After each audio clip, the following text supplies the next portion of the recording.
The third day, and the weathermen had been warning about one or two problems, and it wasn't the most pleasant of early mornings. Having said that, there's always the nets to go to, and of course the warmth of the indoor facility. Yorkshire preparing for what could be an interesting day. Play opened up with a wide delivery from Chris Wright, which edged to the extras total. 4-leg byes followed, there was an appeal for a caught behind, and two excellent shots from Leaning and Gale to the boundary, so an eventful start. But then the weather started to hit us, an interruption due to a shower, only a short one at 146 for the loss of 3 wickets. Upon resumption, Gale blasted right to the boundary as the partnership continued to prosper. Chetan Patel, the spinner, was introduced into the attack and Leaning got him away for a boundary down to third man. And Leaning played a decent cover drive to the ropes off the same bowler. The partnership was flourishing and closing in on 100 runs when Leaning hooked Rankin to deep square leg and Hayne caught him for 41. Andrew Hodd joined Gale at the wicket as the skipper continued to impress. Patel produced a delivery short and wide and Hodd cut it to the boundary. Patel then misfielded on the fine leg boundary and Hodd's resulting 4 brought up the 200 and a batting bonus point. But then a sloppy shot from Andrew Hodd. He did not get on top of a Rankin delivery and Porterfield took the catch at point to give Rankin a 3rd wicket in the innings. Tim Bresnham joined brother-in-law Andrew Gale, who went to his half-century, with 7 boundaries, the last one off Rankin.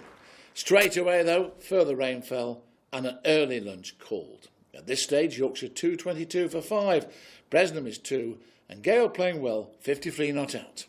A poor start for Yorkshire in the afternoon session as Bresnham was bowled for 2 from the second delivery. Excellent ball from Patel, 222 for 6. James Middlebrook came to the crease and opened up with 2 runs down to third man, but then a mix-up, a horrible one at that. Gale dabbed the ball down and went for the situation where a run might have been possible, but Middlebrook was down the track from the non-striker's end. Gale decided not to go and Middlebrook could not get back. Run out for 2, Yorkshire 224 for 7. Patterson joined Gale after attempting to sweep for a while off Patel. He nailed it with a leg side 4. Gale continued to move on and he looked very composed with his batting. But then another wicket for Boyd Rankin. Patterson flick edge to Mackay and the keeper juggled but then held on. Patterson out for 11, Yorkshire 249 for 8. Brooks got away with a single and brought up the 250 and another batting bonus point. Gale then went on the attack and advanced into the 70s with some fierce shots. Brooks got a 4 down to third man as Evans misfielded on the ropes. Gale continued to play really well, showing patience and also getting the ball away for runs when able. He and Brooks worked together well to avoid the follow-on. The two brought up a vital 50-run partnership. Gale secured the 3rd bonus point with 2 through mid-wicket, this effort taking him to 95. The excellent partnership came to an end as Brooks went aerial off Rankin and was caught at third man for 21. Yorkshire 303 for 9 and well done Boyd Rankin, 5 wickets for the Warwickshire pace bowler.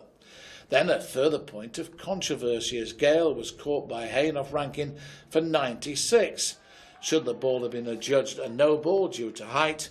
Well, that's open to discussion. But he was given out.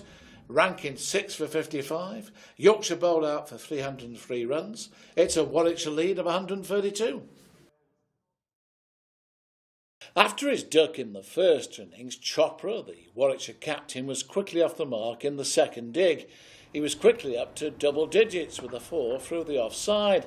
But then he was trapped LBW by Bresnham for 10, a superb delivery which gave him little chance of survival. Westwood finally got underway with a 4 off Brooks through mid-wicket and he hit Bresnham to the ropes soon afterwards. Porterfield took 7 runs off 2 Patterson deliveries as Warwickshire started to recover from the early loss of their captain.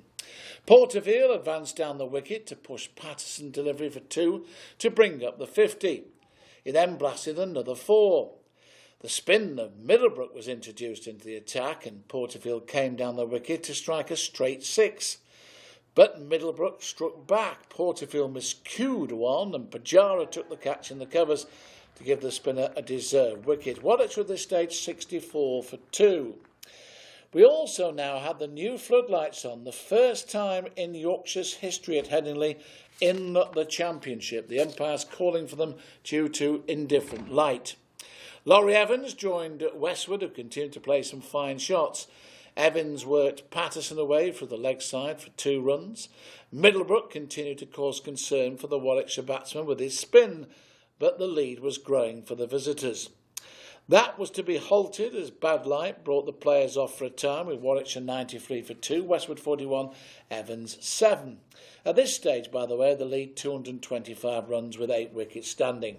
Well, we came on for a further short period, but again bad light intervened and that was it for the day. Warwickshire closing 108 for 2, a lead of 240. Westwood having a fantastic game, 48 not out. And everything to play for both sides tomorrow.